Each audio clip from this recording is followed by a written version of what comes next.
여러분들이 기도해 주셔서 은혜 가운데 매주 성에 잘 마치고 은혜로 돌아왔습니다. 주일은 한 주 비었지만 유난히 이렇게 길게 많이 느껴졌어요. 공항에 딱 도착해서 인천에 들어오니까요, 그렇게 마음이 편안할 수가 없었습니다. 근데 오늘 이 시간 여러분을 뵈니까 더 마음이 기쁘고 너무너무 좋습니다. 여러분 사랑합니다. 하나님께서 우리 성도들로 하여금 기도하게 하시고 저에게 주어진 그런 시간들을 통해서 말씀을 나누는 가운데 기쁨도 있었고 때로는 아쉬움도 있었고 또 마음이 좀 우울하기도 하고 그런 시간들이었습니다. 오래전에 제가 가서 그 지역의 연합집회를 그곳에서 했을 때 그 교회가 한 1000여 명 가까이 모이는 그런 교회였었는데, 이번에 가서 이렇게 말씀을 전하는데 아쉬움이 많았어요.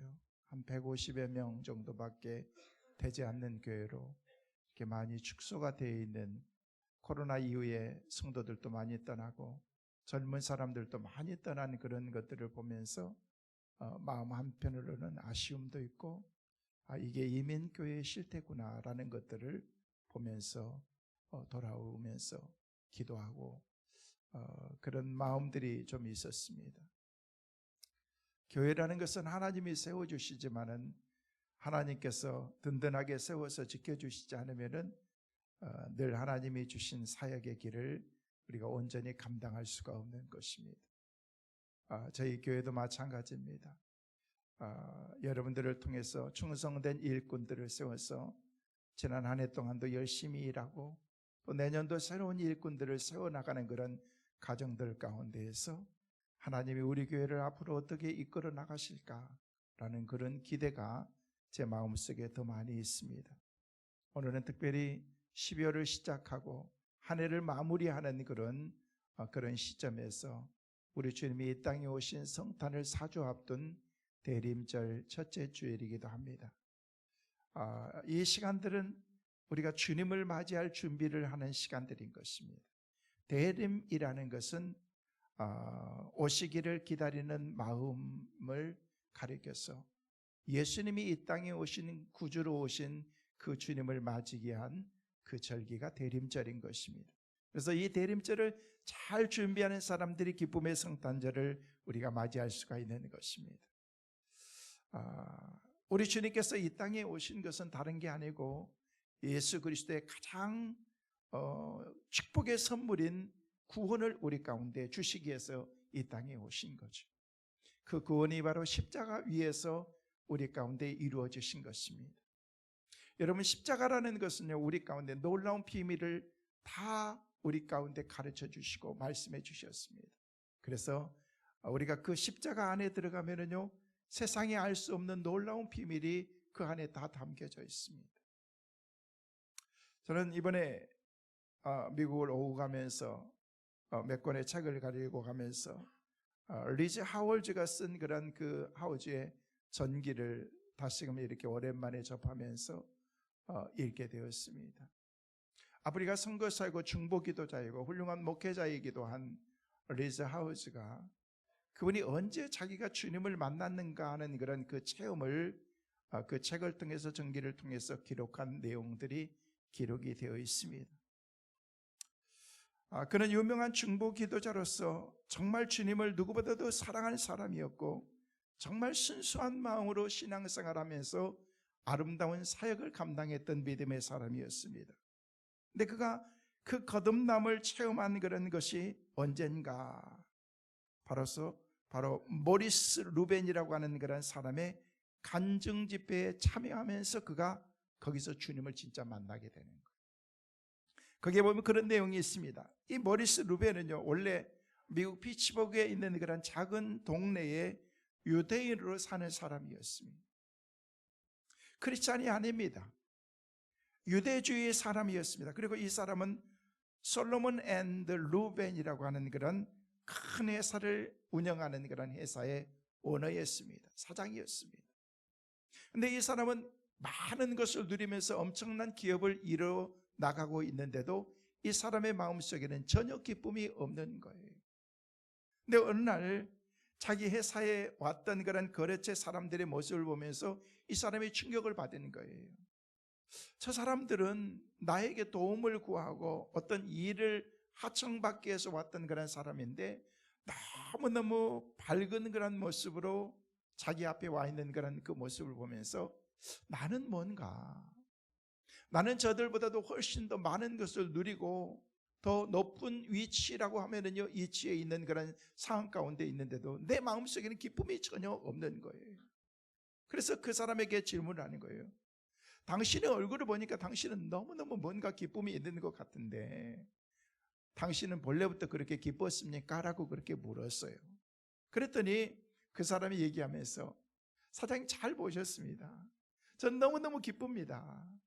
근데 그 기쁨은 제가 이 세상에 태어나면서 얻은 기쁨이 아니고 두 번째로 태어나면서 얻은 기쁨이, 그 기쁨이 저를 사로잡고 있기 때문에 저는 매일매일 기뻐하면서 살아가고 있습니다. 라고 그렇게 얘기를 하는 거예요. 그래서 모리스는요, 이해할 수가 없었습니다. 그 기쁨이 뭘까? 어떤 기쁨이 있기 때문에 그러는 것인가 생각하면서 얘기를 듣는데, 그 사람이 예수를 믿는 사람이었고 예수를 영접하고 내 안에 예수가 들어오는 순간 자기 마음속에 주체할 수 없는 그런 그 기쁨이 있다는 사실을 그가 발견하게 된다는 거예요. 그렇다면 저 사람이 그렇게 기쁘면 나도 충분히 그렇게 기뻐할 수 있겠다라는 그런 생각을 가지면서 그 사람이 가지고 있었던 그런 그 신앙을 점점 이렇게 섭렵하면서 받아들이기 시작하는 거예요. 그러면서 성경을 읽기 시작하는 거예요. 성경을 읽으면서 그가 깜짝 놀란 사실을 발견했습니다.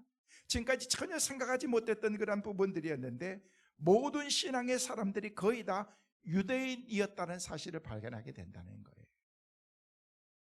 지금까지 자기는 크리스찬들은 유대인하고 상관이 없고 서로 적대시하는 그런 관계에 있었는데, 기독교가, 유대인들은 기독교인이 될 수 없다고 생각했는데, 그런데 그게 아니라 성경의 말씀에 보니까 모든 사람들이 거의 다 유대인들이었다는 거예요.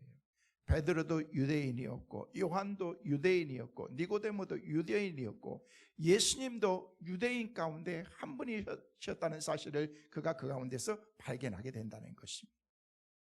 그러면서 이 사람의 마음속에, 유대인의 마음속에 충격이 일어나게 된 거예요.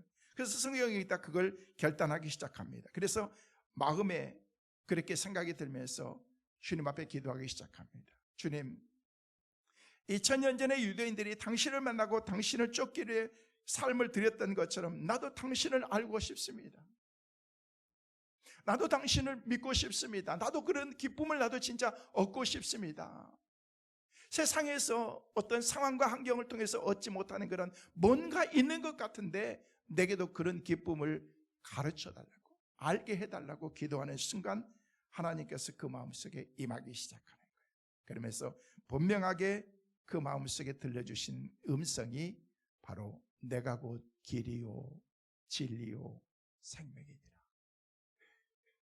너무너무 웅장하게 생생하게 들려오는 그런 하나님의 메시지가 들리면서 그 마음속에 하나님이 그 마음속에 임하시기 시작한 거예요. 근데 갑자기 이 모리스의 마음속에 두려운 마음이 생기기 시작하는 거예요. 성경에 보니까 니고데모도 그렇고 젊은 청년도 그렇고 예수님 앞에 내가 어떻게 해야지 영생을 얻을 수 있습니까? 라고 그랬을 때 네가 가지고 있는 모든 것을 다 가난한 사람들에게 나누어주고 그리고 나를 쫓으라고 얘기했을 때 그 사람이, 그 청년이 두려운 마음을 가지고 예수님을 떠났다라고 얘기했는데, 그렇다면 내가 가지고 있었던 모든 것을 다 내려놔야 되는가? 라는 그런 생각이 마음속에 들기 시작하는 거예요. 그래서 마음속에 갈등이 시작하는 거예요. 내가 곧 길이요 진리요 생명이라고 말씀하셨던 그 주님 앞에 갈등하고 기도하고 있는데 또 하나님께서 또다시 그 음성 내가 곧 길이요 진리요 생명이니 나로 말미암지 않고는 누구든지 아버지께로 올 자가 없느니라. 예수 그리스도를 진짜 믿어야 된다는 거예요. 예수 그리스도를 알아야 된다는 거예요. 그리고 그 말씀 앞에서 우리 주님께서 나는 너희를 위해서 십자가에 못 박아 죽었느니라. 너도 그 길을 갈 수 있겠니? 라고 그렇게 물어본 그 순간 그가 무릎을 꿇고 주님, 저도 십자가의 길, 주님의 길을 저도 갈 수 있겠습니다 라고 얘기를 하면서 자기가 가지고 있는 모든 것을 다 내려놓기 시작합니다. 형님에게 찾아갔습니다. 형님, 제가 새롭게 결단한 것이 있습니다. 뭐냐? 제가 예수 믿기로 했습니다. 크리스찬이 되기로 했습니다. 나는 이미 결정했습니다. 난리가 났습니다. 형제들이 협박도 하고 너는 모든 것을 다 잃게 된다. 유대인들이 예수를 믿으면요, 그 당시에 커뮤니티를 떠나야 됩니다. 그러면서 자기들과는 전혀 다른 그런 삶을 살기 때문에, 그것뿐만 아니라 바로 모리스의 아버지가 큰 기업을 이끌면서 유언장을 쓰면서 누구든지 형제들에게 다 같이 나눠주는데, 누구든지 개종을 하면은 이 재산은 하나도 줄 수 없다라는 그런 그 유언장이 있는데도 모리스는 예수를 만나고 난 다음에 이 결단을 합니다. 형이 너무 안 돼서 그 당시에 그 돈, 어마어마한 그런 돈이죠. 7만 프랑. 지금도 많은 돈이지만 그 당시에 어마어마한. 그래서 우리 형제들을 떠나라. 아무도 모르는 곳에 가서 네가 뭐 기업을 하든 사업을 하든 네가 알아서 해라 라고 하면서 재산의 일부를 모리스에게 떼어줍니다. 그런데 모리스는 그 얘기를 듣고 난 다음에 결단합니다. 나는 이곳을 떠날 수가 없습니다. 내가 이곳에서 만났던 그 주님을 나는 이곳에서 전하고 다른 사람에게 함께 나누지, 내가 이곳을 떠난다는 것은 저는 생각해 본 적이 없습니다. 저는 돈도 필요 없습니다 라고 하면서 모든 것을 거절합니다. 그리고 거절한 그 다음 날 아침 일찍 일어났는데 경찰차가 오면서 모리스를 경찰차에 싣고 데리고 갑니다. 정신병원에 입원을 시킨 거예요. 가족들이. 내가 예수를 믿기로 생각했는데, 믿음으로 결단하면서 나갔는데 왜 이런 어려움이 있을까 생각하면서 정신병원에 들어가 보니까요, 사실 성한 사람들 그곳에 들어가면 다 병자가 되지 않습니까? 그곳에 들어가는데 기가 막힌 거예요. 기가 막힌 거예요. 그래서 우리 주님께서 그에게 들려주신 그런 음성을 붙잡고, 분명히 하나님께서는 이곳에 나를 부르시고 인도하시는데도 분명한 이유가 있을 것이다 라는 그런 생각을 가지면서 기도하는데, 기도하고 눈을 떠보니까 자기 주위에 많은 사람들이 있는 거예요. 제정신이 아니지만은요, 그 사람들에게 복음을 증거하기 시작하는 거예요. 하루 이틀이 지나는데 이틀 만에 29명을 구원시키고 예수 그리스도를 영접하고, 제정신이든 아니든 그들에게 복음을 전하면서 복음의 놀라운 역사들이 정신병동 안에서 일어나기 시작하는 거예요.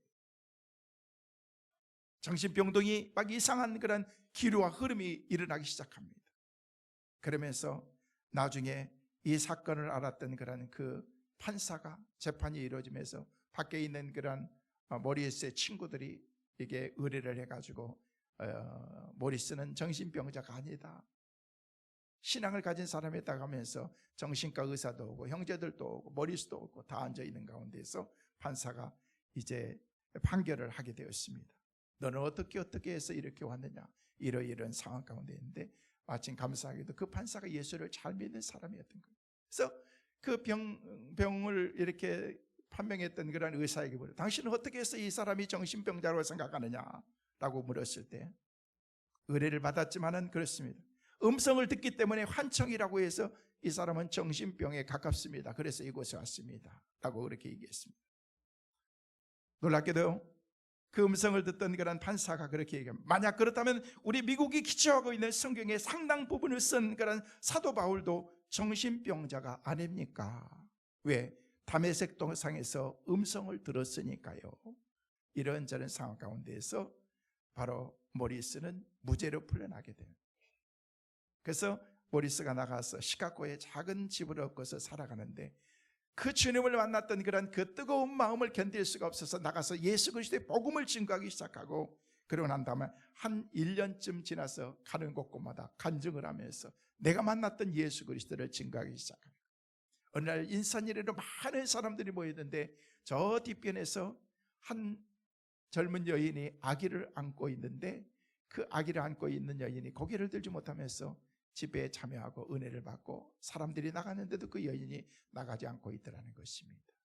자세하게 봤더니 오래전에 헤어졌던 자기 아내였던 거예요.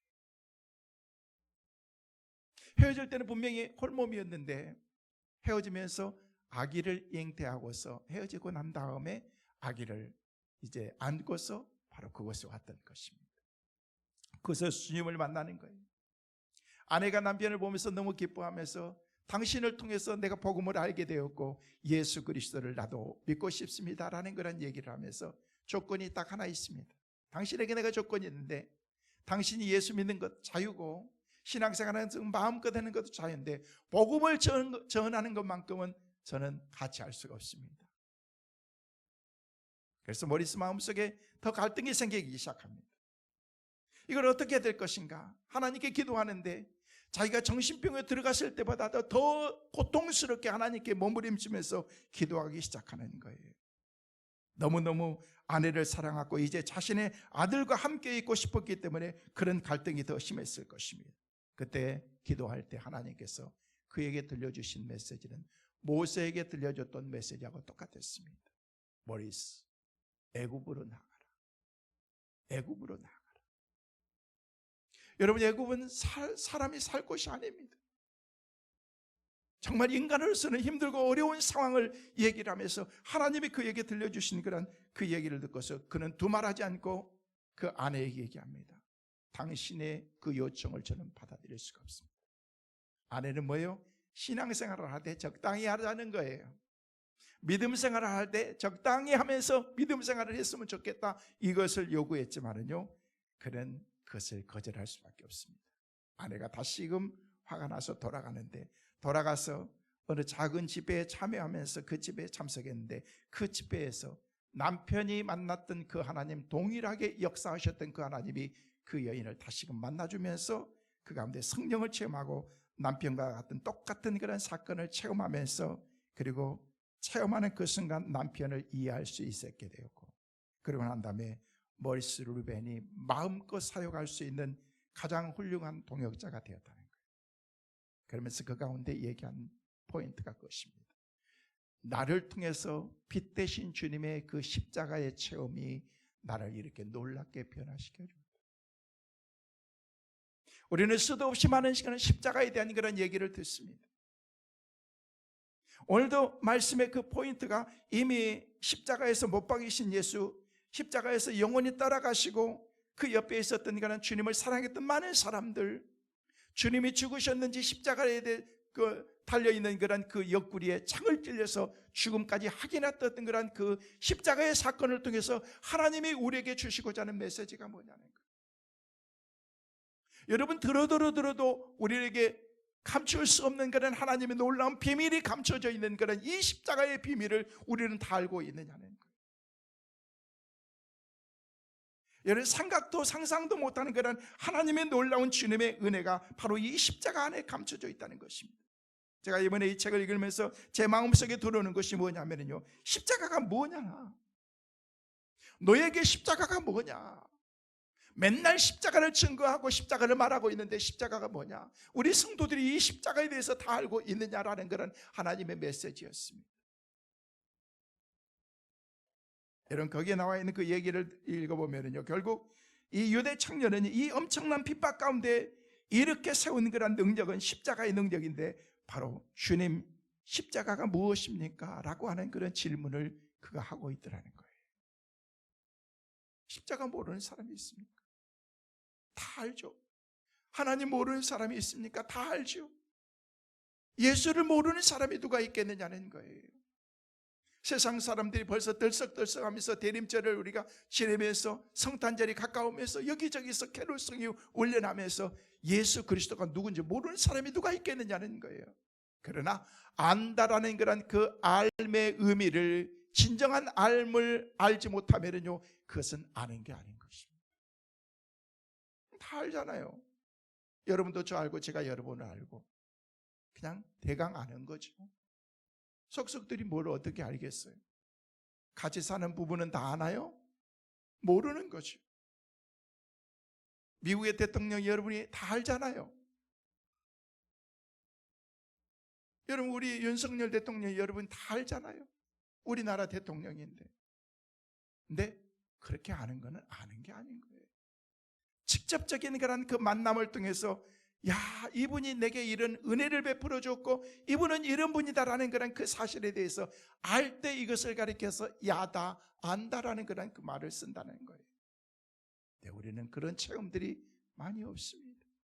막연하게 십자가를 생각하고 예수 그리스도를 우리가 막연하게 생각하기 때문에 피상적으로 신앙생활을 많이 하고 있는 경우가 우리 가운데 많이 있는 거예요. 저는 오늘 이 말씀을 듣고 있는 사랑하는 성도 여러분 예수 그리스도의 십자가의 구속의 은혜를 분명하게 알고 깨닫고 신앙생활하는 은혜가 있게 되시기를 주의 이름으로 축원합니다. 그래야 우리가 진정한 그런 신앙의 참된 의미를 우리가 알 수 있기 때문에 이 질문을 가지고 묵상하는 건데 하나님이 제게 주신 답은 사도 바울의 신앙의 고백을 생각하게 했습니다. 사도 바울의 신앙 고백을 들어보면요, 십자가가 무엇이고 그것이 우리 신앙생활에서 어떤 의미가 있는지를 내가 알게 될 것이라고 하는 그런 하나님의 메시지였습니다. 그러면서 떠오른 구절이 바로 고린도전서 2장 2절 말씀이었습니다. 같이 한번 말씀을 보실까요? 같이 한번 보시겠습니다.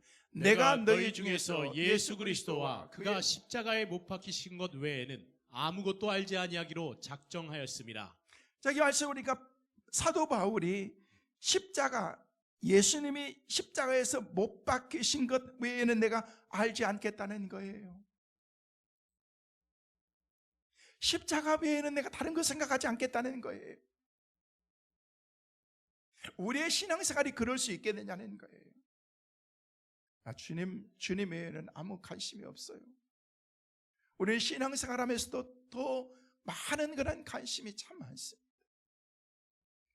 진짜 알아야 될 것은 알지 못하고 그 속성에 대해서 우리가 알아야 되는데 그것을 깨닫지 못하면서도 마치 수박 겉핥기식으로 우리가 그냥 대강 이런 거겠지 저런 거겠지 생각하면서 그렇게 살아가는 경향이 많이 있다는 것입니다.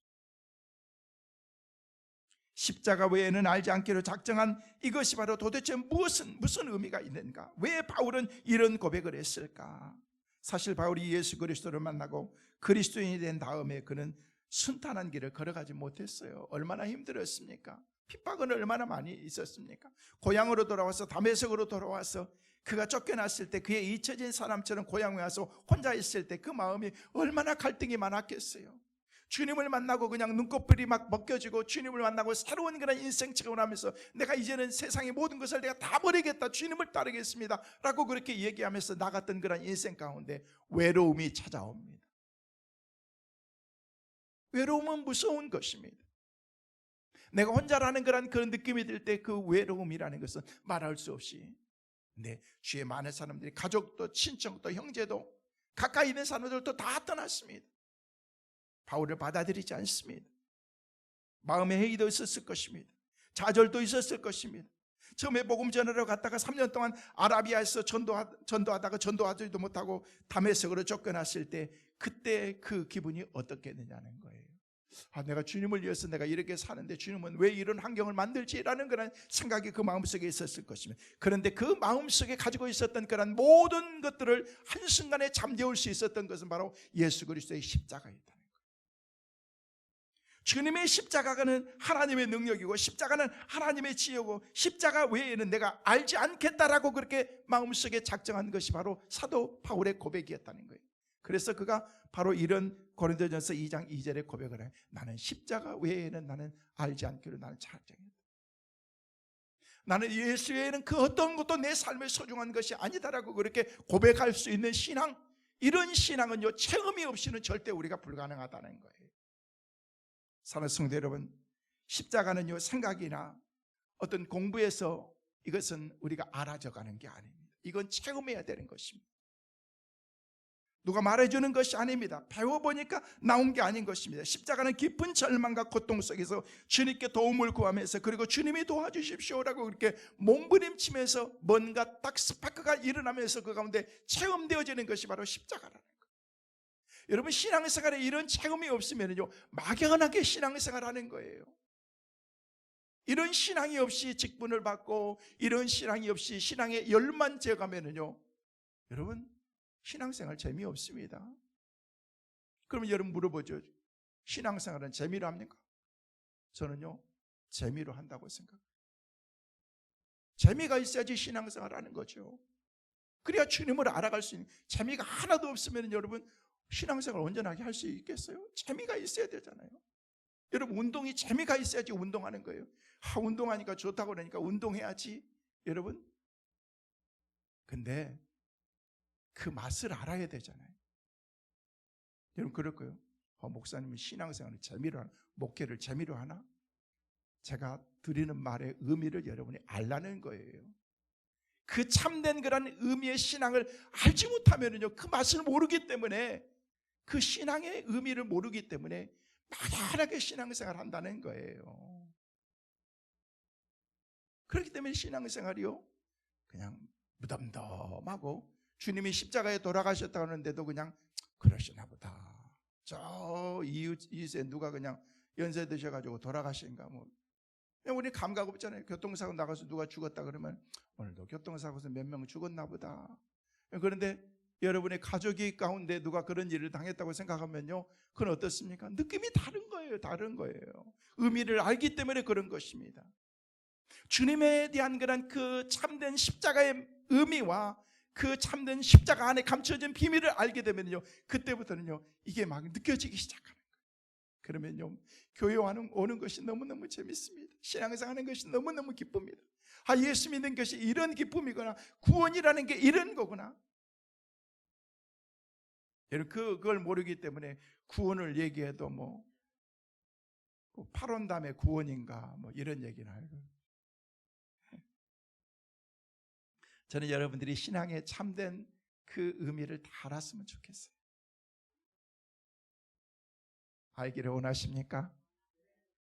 십자가의 참된 의미가 여러분에게 깨달아질 수 있기를 주의 이름으로 축원합니다.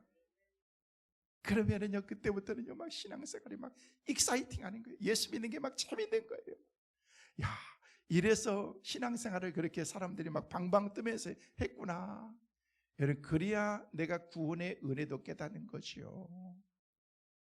하지 못해서 어쩔 수 없이 막 끌려오고 그냥 밀쳐가지고 밀려서 가고 그러면요 그 신앙의 맛을 모르기 때문에 그런 것입니다. 여러분 진짜 주님을 만나게 되면은요 그때부터는요 십자가가 막 이게 재미되는 거예요. 여러분 저는 난 크리스찬들의 이 얘기는 잘 모르겠어요. 그러나 적어도 그리스도인에게 있어서 하나님과 나와의 관계뿐만 아니라 그 말할 필요도 없고, 내가 그냥 내 남편과의 관계, 아내와의 관계, 혹은 자식과의 관계, 시부모의 관계, 뭐 어떤 관계에 있든지 그게 건강이 망가졌던, 사업이 망가졌던, 모든 문제의 고통이든지 다 풀 수 있는 열쇠가 있는데 그게 뭔 줄 아십니까? 그게 바로 십자가의 체험이라는 거예요. 내가 십자가를 체험하고 십자가의 능력을 의지하면요 내가 이 세상 가운데서 막지 못할 문제가 아무것도 없는 거예요. 지금까지는 모든 것이 너무너무 힘들었어요. 풀 수 없었던 그런 문제였습니다. 막연하게 생각되었던 그런 문제였는데 주님께 맡기고 모든 것을 의지하고 십자가 밑으로 나갔더니 그때부터 하나님께서 막 풀어주시기 시작합니다. 저는요 문제 있으면 사람들 안 찾아갑니다. 사람들 안 만납니다. 저는 하나님께 기도합니다. 저는 해봤어요. 힘들고 어려울 때 사람 만나고 이 사람 만나고 저 사람 만나고, 그런데요 해결점이 없더라고요. 더 일만 꼬이더라고요. 그래서 제가 문제가 있고 힘들고 어려울 때는 주님 앞에 무릎 꿇어야 되구나. 한참 기도하고 있으면요 하나님께서 다 풀어놓으시더라고요. 풀려나가게 만들어요. 성도 여러분, 여러분의 일이 꼬이셨습니까? 힘들고 어렵습니까? 여러분에게 십자가가 있습니까? 무릎 꿇으시길 바랍니다. 기도하시길 바랍니다. 주님을 의지하시길 바랍니다. 주님이 풀어주실 줄로 믿습니다. 예수 그리스도의 십자가는요 만능 열쇠거든요. 맡겼던 것들을 그냥 뚫어주시는 그런 하나님의 능력이 바로 이 십자가 안에 있기 때문에 그렇습니다. 여러분 요한복음에서 말하고 있는 그런 이 십자가의 스케치의 메인 띠이 뭔 줄 아십니까? 그건 바로 십자가는 승리라는 거예요. 승리라는 거예요. 오늘 본문의 말씀을 보면요 예수님이 그냥 십자가에 못 박히도록 넘겨주고 빌라도의 심판을 받고 십자가에 못 박고, 그리고 난 다음에 오늘 이 30절 말씀에 예수께서 심포도주를 받으신 후에 이르시되 다 이루었다 하시고 머리를 숙이니 영혼이 떠나가시니라. 이게 죽었다, 돌아가셨다, 끝났다. 여러분 세상으로 보면 이건 끝이에요. 끝이 패배예요. 패배. 근데 주님은 이 십자가에서 우리에게 승리를 주신 것입니다. 성도 여러분, 여러분이 십자가로 생각하는 그 십자가를 여러분이 달게 받아들이고 그것을 여러분의 마음속에 억셉트하는 순간 여러분의 삶 가운데 십자가의 놀라운 그런 새싹이 거기서 나오기 시작하는 것입니다. 저는 여러분 모두가, 저나 여러분 모두가 다 이 비밀을 깨달아 알았으면 좋겠어요. 그래서 십자가 안에 들어가면요 이른들, 그래서 십자가는 승리입니다. 거기는 희생이 있고 거기는 슬픔도 있고 아픔도 있지만은 거기는 놀라운 하나님의 승리가 있습니다. 그래서 십자가의 군벽이 바로 거기서 나오게 되어 있는 것입니다. 여러분, 십자가에는 승리인데 승리도 그냥 승리가 아니고 완벽한 승리, 역전의 승리를 하나님께서 우리 가운데 주시는 그런 하나님의 은혜가 바로 우리 신앙생활 안에 있다는 거예요. 우리 막연하게 때로는 생각되어질 거예요. 신앙생활하면서 이렇게 계속해서 가다 보면 내가 정착역에 갈 때까지 내가 너무 힘든 것 아닌가? 걱정하지 마세요. 하나님께서 우리 가운데 힘 주실 줄로 믿습니다. 감당하게 하실 줄로 믿습니다. 십자가라고 생각하는 그런 것들도 달게 치고 갈 수 있을 만한 그런 하나님의 능력을 하나님이 우리에게 주시기 때문에 그런 것입니다. 우리가 거기서 나가기만 하면 그때부터는요 하나님께서 우리에게 승리를 주신다는 것입니다. 이게 거기까지 나가는 과정이 뭔지 아십니까? 이게 신앙생활인 것입니다. 이게 힘든 거예요. 승리가 그냥 쉽게 우리에게 주어지면요 승리의 가치가 우리에게 없는 것입니다. 그러나 말할 수 없이 힘들고 어려운 그런 상황을 거쳐서 우리가 믿음으로 나갔을 때, 거기에 도달했을 때 수고한 땀의 결과가 우리 가운데 주어졌을 때 이게 우리 가운데 상급인 거지, 아무것도 안 했는데 그냥 한순간에 내게 탁 주어지는 그런 그 상급은요 가치가 별로 없는 것입니다. 여러분이 믿음의 씨앗을 심은 만큼, 열심히 수고하고 땀 흘린 만큼 수고의 결실은 우리 가운데 반드시 우리에게 주어지게 될 줄로 믿습니다. 성도 여러분, 낙심하지 마십시오. 이 십자가가 어떻게 해서 승리인가?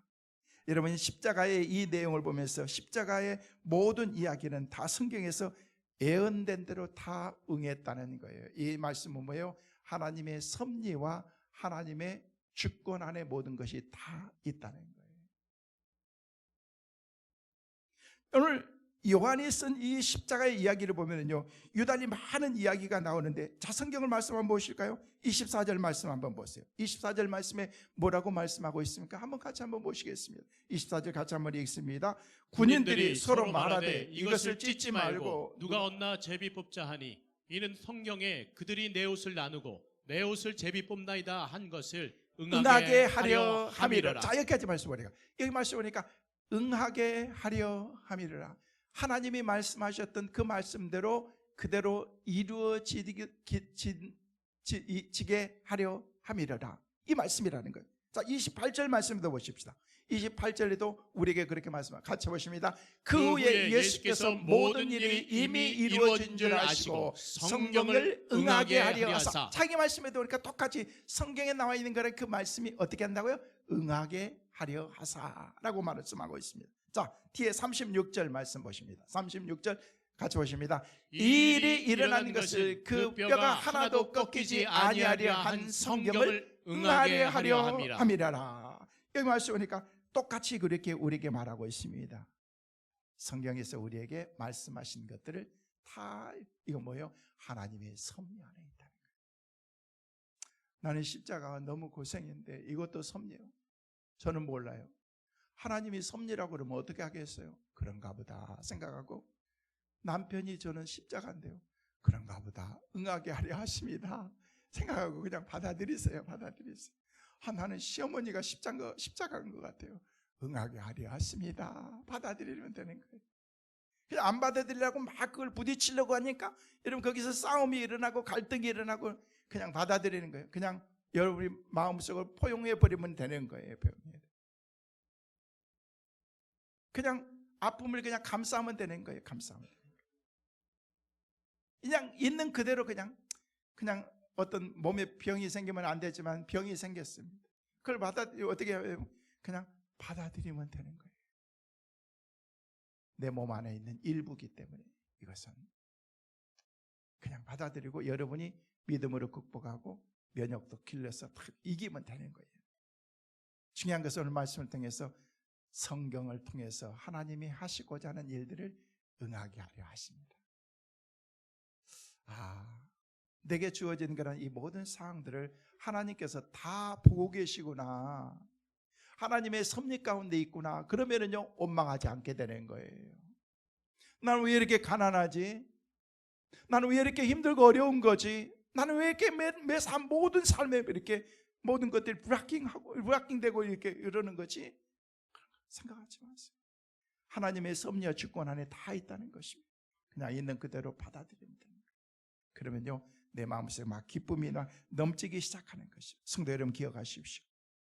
그 가운데 십자가를 경험하는 사람은요 다른 것을 보지 않게 됩니다. 왜? 그 안에 감춰진 비밀을, 보화를 발견했던 그런 밭을 발견했던 그 사람은요 자기가 가지고 있었던 모든 것을 다 버리고 그 밭을 얻기 위해서 노력한 것처럼 우리가 알지 못하는 그런 그 십자가에는요 어마어마한 그런 보화와 모든 그런 비밀이 그 안에 감춰져 있습니다. 제가 오후 시간에 이 십자가의 비밀에 대해서는 다시금 여러분에게 그림을 보이시면서 내가 구체적으로 설명드릴 거예요. 여러분 이 십자가 안에 감춰진 비밀은요 일평생 동안 신앙생활하면서 우리가 날마다 깨달아 알아도 다 알 수가 없습니다. 이게 하나님의 비밀의 섭리인 것입니다. 신앙생활하면서 우리가 거기에 깊이 들어간 사람은 깊이 들어간 만큼 그 보화를 발견할 수가 있습니다. 그러나 들어가지 못하고 십자가 주위에서 맹맹 도는 사람들은요 그 십자가의 비밀을 깨닫지 못하고 십자가구나, 예수님이 그런 분이구나, 그 정도밖에 모른다는 거예요. 이거 가지고 안 된다는 거예요. 그 십자가를 우리가 그냥 막 깊이 받아들이고 그 안에서 감춰진 그런 그 고통이든 아픔이든 고난이든 그 어떤 것도 우리가 그 가운데서 우리가 다 알 수 있어야 된다는 것이에요. 그러면요 그때부터 막 기쁨이 막 넘치기 시작하는 거예요. 예수님을 만나서 예수님 안에 감춰진 비밀이 이거였구나. 그 사람들이 왜 그렇게 기뻐했는데 나는 그 이유를 알지 못했는데. 여러분 그 십자가의 승리를 알지 못하기 때문에 우리는 다른 것들 때문에 우리가 고통하면서 힘들어한다는 것입니다. 여러분 그러나 그 십자가를 알기 시작하면은요 그때부터는요 그 십자가의 참된 의미 가운데에서 이제 세상이 알지 못하고 지금까지 알지 못했던 그런 비밀 가운데 우리가 누리면서 우리가 살아가게 되는 것입니다. 성도 여러분 십자가가 승리의 이유는요 십자가에서 선포된 말씀이 우리 주님께서 우리에게 말씀하셨죠. 다 이루었다. 여러분 우리 주님께서 십자가에서 가장 치러냈습니다. 마지막에 7마디. 그 7마디 가운데서도 가장 핵심이 된 거 뭐냐면요 내가 다 이루었다. 내 어머니라 너희 어머니라 니네들이 알아서 좀 책임져주라. 이 말씀은 그리고 중요한 것이 아니고 아버지의 나를 왜 이렇게 외면하십니까? 이것도 중요하지만은요 우리 주님께서 십자가에서 뭐 했어요? 다 이루었다. 테텔레스타. 뭘 이루신 거예요? 우리의 고통도 다 이루신 것입니다.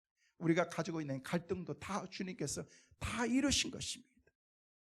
그것 때문에 십자가는 승리라는 것입니다. 언제든지 내가 어떻게 살아야 되느냐, 이렇게 사는 게 맞는 거냐라고 그렇게 했을 때 그 십자가의 한가운데 들어가면 주님께서 내가 어떻게 살아야 될지에 대해서 구체적으로 우리에게 말씀하시는 거예요. 그래서 우리가 매일매일 강조하는 것이 십자가인 것입니다. 예수 그리스도의 십자가. 그 십자가를 통해서만 우리가 구원의 놀라운 은혜를 누릴 수 있다는 것을 말씀하는 거예요. 성도의 말씀을 정리합니다. 저는 오랜만에 여러분을 뵈면서 여러분에게 뭐 사역을 보고하고 뭐 내가 만났던 체험하고 뭐 있었던 사역을 얘기하고 이런 것보다 더 중요한 것은 제가 여러분들에게 강하게 말씀드리고 싶은 것은 바로 우리가 주님을 알아야 된다는 거예요. 십자가를 알아야 된다. 십자가. 바라기는 이 십자가를 여러분 모두가 철저하게 영적으로 체험하며 살아가는 은혜가 있게 되시기를 주의 이름으로 축원합니다. 저는 이 십자가를 여러분에게 소개할 뿐이고 경험하는 것은 여러분과 하나님 사이의 문제인 것입니다. 성령과 여러분 사이의 문제인 것입니다. 전 다만 기도합니다.